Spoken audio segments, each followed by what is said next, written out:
Bonjour et bienvenue dans un épisode de FaceTime, épisode 4. Et aujourd'hui je vais vous parler du fait de ne pas se sentir conforme dans la société. Ça paraît lourd comme sujet mais je vais essayer de dédramatiser ça. Je suis dans un nouvel angle, bienvenue dans une nouvelle pièce, bienvenue dans mon salon. Si vous voyez ça, c'est parce que je me suis fait un sacré bleu ce matin et j'ai des courbatures remplies, littéralement mes jambes sont remplies de courbatures d'un cours de yoga que j'ai fait qui était un peu trop intense. Et j'ai très mal. Donc comme je travaille les deux prochains jours, je suis comme... Je vais prendre un petit peu soin de moi, c'est très froid. Ah ouh. Bref. Donc, pourquoi j'ai envie de vous parler de ce sujet? Parce que je trouve que c'est un sujet qui est beaucoup revenu dans ma vie en général. Et il y a des moments où je me sens pas à l'aise avec la société. Je me sens trop différente. Je me sens trop à l'écart. Et c'est un sujet, je trouve, qui est beaucoup discuté. J'ai une amie, d'ailleurs, coucou, je sais que tu regardes mes vidéos. C'est le fait, en fait, tu sais, dans un côté un peu biracial. J'en ai parlé dans l'épisode 1, immigrée au Canada. Je suis canadienne, j'ai vécu en France toute ma vie. Mais j'ai vécu aussi en Inde, donc il y a le côté un peu, tu sais, j'ai du mal à trouver ma place. Je sais pas quel type de personne me correspond plus. Quand j'étais en France, je m'entendais très bien avec les Français. Quand je suis arrivée au Canada, je trouvais que c'était difficile de s'entendre bien avec les Canadiens. Parce qu'ils se rendent. Voilà, je vais pas répéter l'épisode 1, mais je trouvais ça compliqué. Et au fur et à mesure de ma vie, j'ai été confrontée à des moments qui me faisaient un peu me sentir mal à l'aise au niveau de la société. Je m'explique, parce que ça peut paraître étrange. Au niveau des études, je n'ai que mon bac. Au niveau études, pas parce que je voulais qu'avoir que mon bac, mais parce que j'ai pas pris le temps de faire plus d'études. J'ai été à la fac, j'ai fait de la psychologie, j'aurais pu valider et j'aurais pu avoir un diplôme en psycho et continuer là-dedans et avoir évolué dans ce domaine-là. Mais j'ai choisi de faire autre chose. J'ai choisi de voyager à la place. Et j'avais trop de problèmes d'anxiété en fait. D'ailleurs, ça sera un prochain épisode, ça, l'anxiété. J'ai beaucoup de choses à dire et beaucoup de conseils à donner. Et ce qui s'est passé, c'est que n'ayant pas fait ces études-là, je suis un peu en dessous des autres. J'ai des amis qui ont un master, genre littéralement, puis moi j'ai mon bac. Pour certains endroits, comme la France, c'est compliqué de travailler quand t'as pas beaucoup d'études. Et pour certains endroits, comme le Canada, c'est moins important d'avoir des études, c'est plus important d'avoir de l'expérience. Ça dépend de la localisation que tu choisis. Mais je me rappelle un jour, je me suis retrouvée dans un anniversaire. Et si vous avez écouté mon épisode des amitiés toxiques, c'était à l'anniversaire d'Audrey. Donc j'arrive à son anniversaire et en gros c'était que des groupes d'amis qui se mélangeaient pas habituellement. Donc c'était littéralement un groupe de 3 qui étaient amis, un groupe de 2 qui étaient amis, un groupe de 4 qui étaient potes, une personne seule voilà, qui n'était pas très pote avec les autres. Et donc il n'y avait aucune conversation réellement entre tout le monde parce qu'il n'y avait pas d'intérêt genre du groupe à droite pour le groupe à gauche. Ben, les gens ne s'intéressaient pas l'un à l'autre. Et quand ils parlaient, c'est... Ouais, moi je... Après j'ai mon Master 5 en ce moment, puis c'est dur. Mais il y avait un côté, tu sais, je trouve qu'il était très... Je suis meilleure que les autres. Et donc je me suis mis à être très self-conscious de mon niveau d'études. Je me suis sentie conne en fait. Je me suis dit putain mais je suis peut-être la plus conne du groupe parce que j'ai pas beaucoup d'études comparé à eux.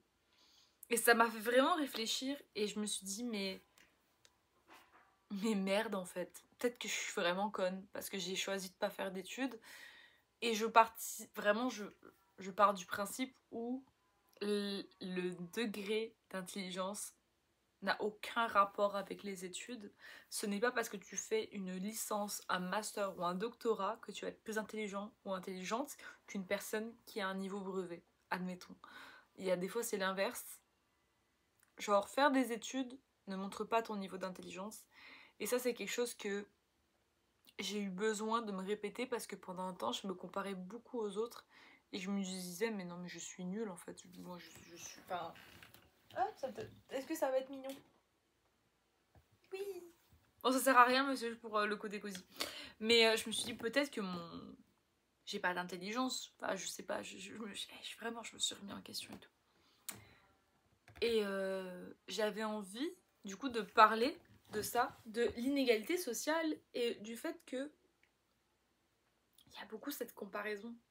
Il y a beaucoup cette comparaison que tu fais pas d'études, t'es pas intelligent, mais sincèrement, je suis une personne, et je vais me complimenter là pendant les 10 prochaines minutes. À un moment donné, on va appeler un chat, c'est cool de se complimenter par moment.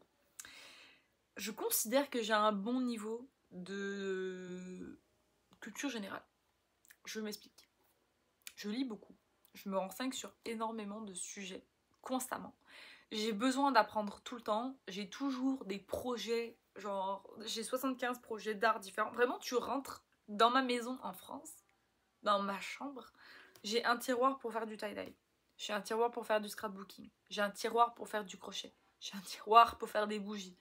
J'ai un tiroir dédié à la peinture. Donc j'ai peinture à l'huile, gouache, aquarelle, acrylique, papier du coup, papier gouache, papier aquarelle.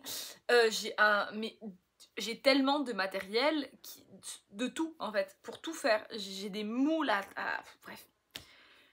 Moi, je fonctionne par vague. J'ai besoin d'apprendre à faire des choses de façon constante. Comme là, un exemple, je fais des voyages, je fais des recherches pardon, pour mon futur voyage. Et bah tout ce que je fais, c'est je lis, je me renseigne, je lis, je me renseigne, je regarde des vidéos, machin. Là, comme je sais que je vais partir à Los Angeles, et je vais aller voir l'hôtel Cécile. Je vais aller devant, moi ça me fascine. J'ai déjà entendu parler de l'histoire, je me suis renseignée, j'ai regardé pas mal de vidéos, mais là, tu vois, j'ai été emprunter le livre de Sonia Lu, La malédiction de l'hôtel Cécile. Et genre, je suis un peu cyclique. Je fais des recherches tout le temps, j'ai besoin d'être tout le temps au courant des derniers sujets. Même en fait, dans la mode, dans la façon de communiquer, la psychologie, la sexologie aussi. J'aurais été sexologue si j'aurais choisi un métier. Bon, il y a plein de métiers que j'aurais kiffé, mais sexologue faisait partie d'un des métiers qui me plaisait vraiment beaucoup. Et toutes ces recherches font que bah, j'ai quand même acquis une connaissance générale. Je me renseigne tout le temps sur tout, et donc forcément, je suis naturellement à l'aise de parler avec approximativement n'importe qui. Et j'ai un tonton qui est extrêmement intelligent. Genre, c'est le genre d'homme, tu vas dire, mais je me demande comment c'est fait le vinaigre. Et là, il va te regarder, puis il va t'expliquer toute la formation et toute la création du vinaigre. Et je trouve ça fou, les gens comme ça, parce que c'est vraiment des gens qui sont remplis d'intelligence, de culture, genre t'as envie de parler avec eux parce que justement ils savent tellement de choses. Et pour certains, des fois ça peut être désagréable, t'as juste envie de dire bah c'est cool, tu connais la réponse, t'es pas obligé de me faire un exposé, tu vois. Mais en même temps, je trouve ça agréable parce que ça te fait juste prendre de la connaissance. Et je suis le genre de personne qui retient facilement. Dans le sens où, pour certains trucs, je vais rien retenir. Alors moi, à l'école, j'avais du mal à retenir. Mais quand il y avait un truc que j'avais envie de retenir, je me rappelle vraiment de chansons, de paroles de chansons que j'écoutais littéralement en 2012. Je les connais par cœur encore. Je me dis, mais tu sais, mon cerveau, tu peux dire adieu à ces informations, tu ne vas pas t'en servir. Mais je m'en rappelle énormément. Comme, je sais pas, genre je vois j'ai aussi, et ça c'est une capacité que je trouve qui est intéressante. Vous allez me dire, mais ça n'a pas rapport avec ton début de phrase, ton inégalité sociale. Je vais essayer de faire un lien, d'accord? Le truc, c'est que j'ai la facilité, je suis dyspraxique et dyscalculique, ok? Vraiment, niveau 10, j'ai bien bouffé. Dyscalculique, si vous savez pas, c'est un problème au niveau des calculs, hein, comme ça s'entend dans la phrase. Et la dyslexie, c'est plus un problème, on va dire, plus général. C'est beaucoup ciblé dans les mathématiques, les sciences, etc. C'est vraiment, tu sais, j'ai du mal à m'orienter dans l'espace. La symétrie, j'ai du mal à la comprendre. La perspective, j'ai du mal à la voir également. Je la vois dans la vraie vie, mais dessiner un dessin en perspective, j'ai beaucoup de difficultés. Faire des ombres, des lumières, j'ai du mal, etc. C'est pour ça que je me force, en fait, je me pousse à essayer de faire le plus d'art possible, qui peut être le plus amélioré possible. Mais j'ai la facilité, en tout cas, de bien lire et de lire rapidement. Donc, comme je lis très vite, genre je vais aller dans un musée, puis en 30 secondes, je vais avoir lu la fiche explicative, puis je vais savoir te la répéter de façon à ce que je te parle du jour au lendemain. Et plusieurs personnes m'ont dit, mais attends, mais tu connais déjà, t'es déjà venu? Je suis non, je viens de le lire. Je t'ai même pas vu lire. Ouais, c'est parce que mes yeux survolent et n'ont pas besoin, en fait, je lis en diagonale. J'ai pas besoin de prendre le temps d'assimiler chaque information pour venir la retranscrire. Et donc, ça m'amène sur qu'est-ce que je parlais de ce que je parlais, pardon, de la culture générale. Je trouve ça important d'ouvrir comment dire, de s'ouvrir à avoir une bonne culture. Parce que plus t'as une bonne culture, plus tu vas être prise au sérieux. C'est triste, mais c'est la vie. Genre sérieusement, avoir une bonne culture générale, c'est ce qui va t'amener loin dans le monde, parce que tu peux être très intelligent et avoir pas du tout de culture générale, et à ce moment-là, bah, t'es pas si intelligent parce que du coup tu sais pas les réponses au sujet. Mais si t'as une bonne culture sur approximativement tout, bah, ça te permet de pouvoir converser en fait avec un peu n'importe qui. Moi je sais que au café où je travaille, il y a un monsieur qui vient et à chaque fois qu'on vient, on parle littéralement tout le temps de politique. C'est vraiment, c'est notre moment, c'est le moment politique, et je suis une brêle en politique, ok? Je m'y connais pas, je connais un petit peu la politique française. La politique américaine, je me renseigne, mais sincèrement, c'est pas quelque chose que je suis particulièrement. Mais avec ce monsieur, comme il a beaucoup de culture, ça passe tout seul. Et donc ça me reste que quand mes collègues me voient, ils disent «Ah, c'est votre moment intéressant», je suis comme «Oui», parce que j'ai la facilité de pouvoir discuter avec lui. Et ça, je trouve ça très, très rafraîchissant, très agréable de pouvoir discuter n'importe qui. Et donc c'est pour ça que, en fait, ton intelligence et ta culture ne vont pas définir ton statut social. C'est pas parce que t'as un brevet que t'es plus con que les gens qui ont fait un master, tu vois. C'est juste que derrière, je pense qu'il faut compenser. Comme moi, je sais que j'ai un niveau bac. Je le sais, j'en ai conscience. Je le dis, j'ai pas de problème avec ça. J'ai pas des fois, j'ai un peu honte, je sais. Et je parle principalement pour moi. Que les autres, que grand bien leur fasse. Là, ce que je dis me concerne uniquement moi. Des fois, par moment, je trouve ça dur. Je trouve ça un peu dur de me dire ah, j'ai que niveau bac. Non. Mais j'ai que niveau bac, mais c'est pas grave. Je vais compenser le max. Et c'est drôle parce que ça m'amène sur aussi une réflexion que je me suis faite tout à l'heure. Et c'est quand je disais des fois t'as l'impression de pas fit in.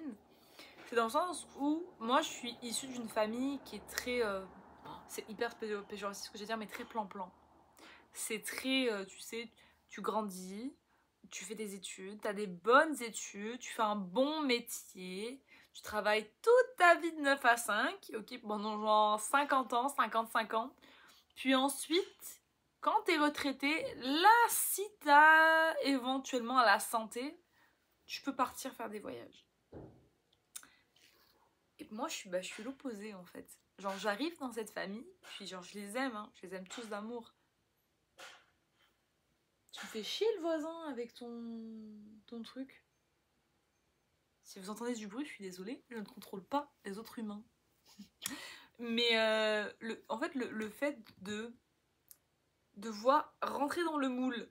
Tu sais, t'as un moule, hop, t'es obligé d'aller dedans. Si tu vas pas dedans, t'es en marge de la société. Et c'est drôle parce que j'entendais aussi quelqu'un parler récemment qui disait c'était vraiment des gens en marge de la société, genre un peu hippie, mais un peu d'une façon un peu péjorative. Je me dis mais c'est quoi le problème d'être différent des autres? Pourquoi est-ce qu'on devrait obligatoirement se conformer aux normes? Oui, parce que moi, vraiment, là, ça part en grosse... Bon, attendez, parce que là, ça m'énerve, moi, le bruit du type. Ça va vous gâcher le son. Donc, vous allez venir avec moi dans un petit road trip jusqu'à la porte d'entrée.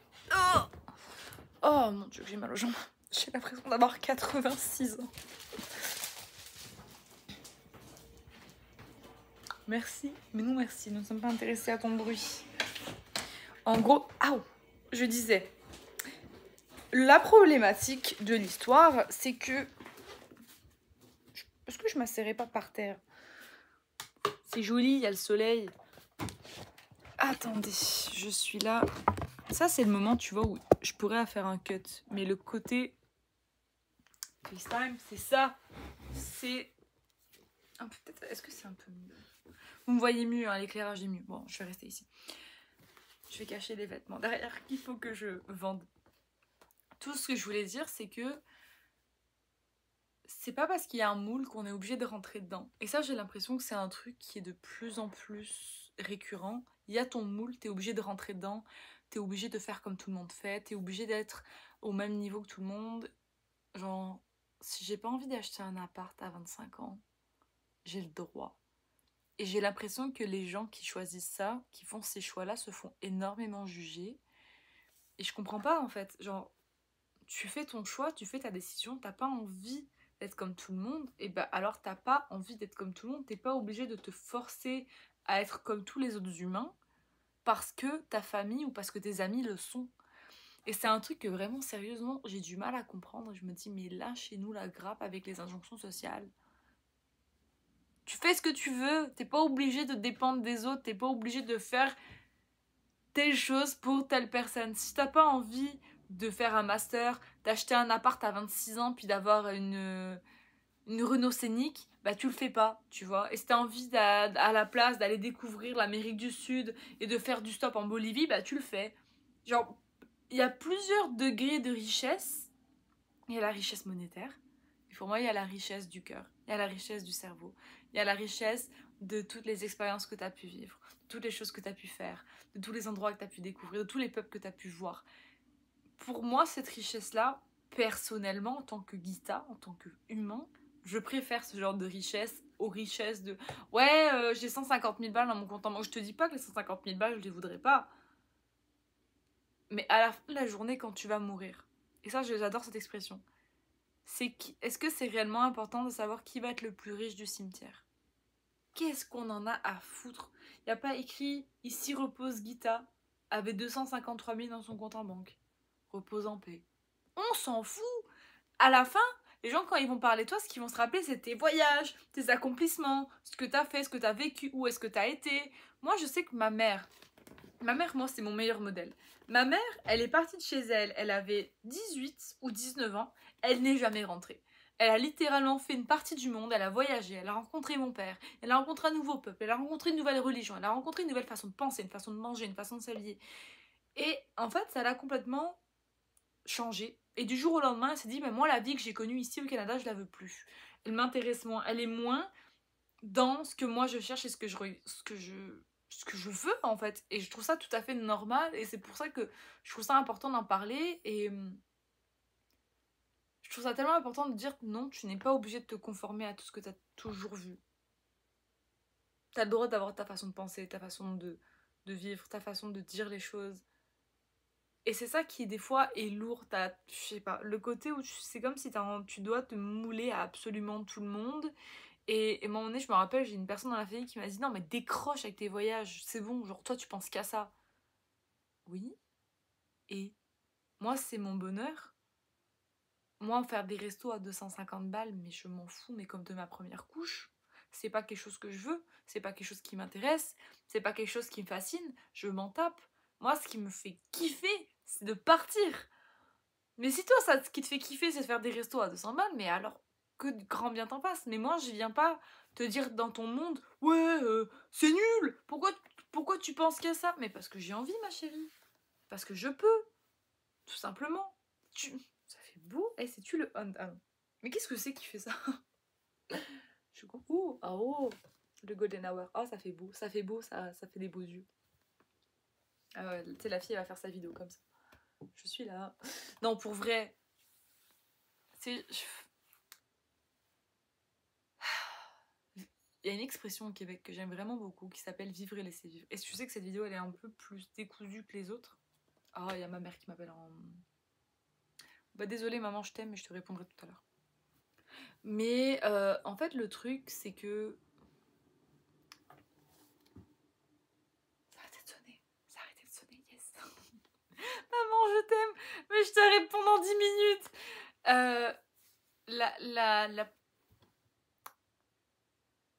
L'affaire importante, c'est qu'il y a la vérité des autres et sa vérité. Et on n'est pas obligé de se conformer aux autres. Et pour ceux qui connaissent pas le principe même de FaceTime, parce que je tiens à le rappeler parce que là je trouve que ça paraît très décousu. Le principe même de FaceTime, c'est une vidéo de plus ou moins 30 minutes qui va aborder un sujet tierce. Genre un exemple, là je me dis, j'ai envie de parler de un sujet, et genre je passe les 30 prochaines minutes à parler de ce sujet-là. Et d'ailleurs, je suis en pourparlers avec quelques-unes de mes amies pour faire des épisodes avec elles. Parce que je trouve ça très important d'avoir des sujets seuls et des sujets avec d'autres personnes. Moi, je suis une personne... Écoute, vous allez me dire, encore une autre. Oui, j'adore les podcasts. J'adore l'idée d'un podcast. Et j'ai littéralement l'équivalent d'une classe maternelle qui passe. C'est super. Je sais pas si vous entendez. Moi, j'entends que ça. Mais bref, j'adore l'idée d'un podcast. Je trouve ça super, je trouve ça hyper intéressant. Et c'est drôle parce que genre, n'écoute pas. J'adore l'idée, mais je prends pas le temps d'en écouter. C'est comme si je suis trop visuelle et j'ai besoin de voir. Mais par contre, le fait d'enregistrer, le fait de genre juste avoir une discussion, je trouve ça fascinant, je trouve ça trop bien. Genre, tu touches plein de monde. Et ces vidéos-là que je vous fais, je pars pas du principe où vous vous asseyez devant l'écran puis vous me fixez pendant 30 minutes. Non, tu mets ça, tu montes le son, puis tu fais ton ménage, tu fais des pâtes, tu fais ce que tu veux, tu vois, tu t'occupes à côté, t'es pas obligé justement de rester devant. Et c'est pour ça ce que je vous conseille, et je l'ai encore jamais dit en vidéo, mais je vous conseille de mettre le x1.5 parce que ça sera plus rapide. Je parle pas très lentement dans la vie non plus, mais quand c'est des vidéos parlées comme ça de 30 minutes, c'est plus intéressant de les écouter en accéléré. Je sais pas vous, mais moi j'ai l'impression que j'ai besoin de mon cerveau qui soit toujours, tu sais, genre quick, quick, quick, tout va rapide. Genre je suis en train de me faire les ongles, je regarde une série, puis je mange en même temps, je fais 3 trucs en même temps. C'est comme si mon cerveau a toujours besoin d'être stimulé constamment. D'ailleurs, c'est un problème générationnel. Mais genre maintenant, il y a. Comment dire? Tu peux pas faire un truc. Genre, c'est comme maintenant, regarder un film. Tu regardes juste le film, tu fais rien d'autre, t'es pas sur ton téléphone, tu manges pas, tu fais rien. Ouf, je trouve ça compliqué. Comme pour moi, juste manger, c'est impossible pour moi de le faire sans rien. Genre, j'ai besoin de regarder une vidéo, j'ai besoin de regarder un film, j'ai besoin de regarder un truc. J'ai besoin d'être. Oh, c'est vraiment une addiction quand on y pense. Mais j'ai complètement. Pardon, excusez-moi, je dis ça. J'ai tellement changé de sujet, de mon sujet de base. Je suis désolée, c'est vraiment la plus décousue. Je vais essayer de stick to my subject la prochaine fois. Après, c'est ça. Le sujet le but de FaceTime, comme je disais, c'est vraiment une vidéo d'une trentaine de minutes. Et c'est le côté où on est dans une génération qui coupe tout. On coupe tout le temps. Tu regardes une vidéo YouTube, tu essaies de te concentrer sur le nombre de cuts qu'il y a. Il y en a tellement. Il y a tellement de choses qu'on cache, il y a tellement de choses qu'on dit pas, il y a tellement de choses qu'on passe sous silence. Alors que ça serait des choses qu'on pourrait dire. Mais on se dit, il faut que ça soit dynamique, il faut toujours que ça bouge, il faut que tu aies des écritures ici, bam, et ça zoome, et ça revient, et ça repart, et t'as de la musique, et t'as des effets, et t'as une photo, et t'as des bruits d'écriture, et t'as des si. Waouh, t'es tout le temps en fait stimulé de ouf par ton cerveau à cause de ce que tu regardes. Et là, c'est l'inverse. Ce que j'essaie de faire, c'est l'inverse. C'est vraiment genre, tu peux poser ton cerveau. T'es pas obligé d'être tout le temps stimulé par un cut, un zoom, une photo, un bruitage, un montage, un effet. Des fois, je suis un peu fatiguée par moment. Et des fois, ça m'arrive de regarder une vidéo et genre de bugger sur le nombre d'effets qu'il y a. Je suis là. Ouf, c'est peut-être un peu trop.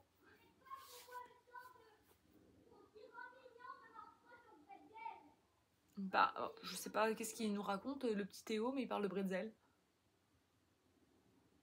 Fini? Ah, il est là-bas. Bye Théo! Ah, la vie de quartier. On sait tout ce qui se passe sans réellement vouloir le savoir. Mais ouais, je pense que ma conclusion, je pense que je tiendrai pas les 30 minutes, je suis à 23 minutes 43 et là je sèche un peu sur la fin de la vidéo. Donc je vais rapper, voilà, je vais finir ça là. Ce n'est pas parce que tu as moins d'études que les autres que tu es moins intelligente. Ce n'est pas parce que tu as moins d'études que tu vaux moins. Tu peux très bien être plus intelligent que des personnes qui ont beaucoup d'études. Avoir beaucoup d'études ne veut pas dire avoir réussi sa vie. Il y a plein de personnes qui ont fait des études et qui présentement se retrouvent bloquées parce que leurs filières sont bloquées ou se retrouvent bloquées parce que littéralement il n'y a rien. Ce n'est pas parce que tu as fait un doctorat que tu es meilleur qu'une personne à côté de toi qui n'en a pas fait. Et ça, c'est un truc que j'ai envie de dire. L'étude ne qualifie pas la personne. L'intelligence ne qualifie pas la personne. Tant qu'une personne gentille, saine, qui n'est bien évidemment pas toxique, à qui c'est agréable de discuter. Moi, je m'en fous d'être amie avec des gens qui se comparent à Einstein. Des fois, c'est lourd. Une personne trop intelligente et qui se prend vraiment, comme on dirait au Québec, qui se prend pas pour de la marde, c'est chiant. T'as pas envie de passer ton temps à discuter avec quelqu'un qui dit oh non mais attends, mais tu connais pas comment les plaques tectoniques fonctionnent. Oh, bah attends, ta gueule, ta gueule. Genre vraiment je m'en fous, tu vois, j'en ai pas besoin. Et c'est un truc, Ne laissez pas les normes sociétales vous définir. Voilà, c'est ça. Ne laissez pas les normes sociétales vous définir. Vous valez mieux que toutes les normes. Tu veux t'habiller différent. D'ailleurs, ça, j'ai hâte de faire ma vidéo sur le style vestimentaire. Mon Dieu que j'ai hâte. La façon dont tu es ne te définit pas. Ça sert à rien de juger les autres s'ils sont différents. Tu es qui tu es, tu vis ta vie pour toi et pas pour les autres. Et je t'en prie, tu es très bien comme tu es. Si tu veux t'améliorer, améliore-toi pour toi parce que tu en as pris la décision et ne t'améliore pas parce qu'une personne t'a fait une remarque. À moins que tu veux t'améliorer pour la personne pour lui prouver qu'elle a tort. Ça, je peux comprendre. Ça s'appelle vraiment l'ego. J'en ai un très gros. Je comprends tout à fait. Je suis en train de regarder mon hématome. Ça me fait trop mal. Vraiment. Je suis au bout de ma vie. Je sais pas qu'est-ce que je vais mettre là-dessus là. Oh là là, demain et après-demain, 8 heures debout, j'ai mal. Bref, allez, arrête de te plaindre, grognasse. T'as déjà beaucoup de choses dans ta vie, t'as pas besoin de te plaindre. Je vais aller lire mon livre sur le Cecil Hotel. Je vais aller manger des petites flûtes au beurre de peanuts, regardez. Si vous voyez ça en magasin au Québec, je vous le conseille. C'est de la marque Irrésistible, j'ai acheté chez Jean Coutu. Et c'est pas trop mal, c'est pas très sucré, c'est très léger, donc je vous le conseille, ça pourrait être bon ça dans un café, tu sais, genre tu touilles vite fait ton café, puis tu manges ça très rapidement avant que ça se désintègre. Je vous donne l'inspiration. J'espère que cette vidéo vous a plu, et on va se retrouver très vite pour un prochain épisode de FaceTime, ce sera l'épisode numéro 5 déjà. Oh, j'adore cette série, même si j'ai de moins en moins de vues, c'est pas grave, c'est vraiment pour moi, et je me dis, au moins si j'ai envie de les regarder dans 10 ans, je verrai ma façon de penser, je verrai ma façon de... mon physique, voir comment j'ai évolué, et je suis ravie de ça. Donc je vous embrasse et je vous dis à bientôt pour le prochain épisode. Bisous!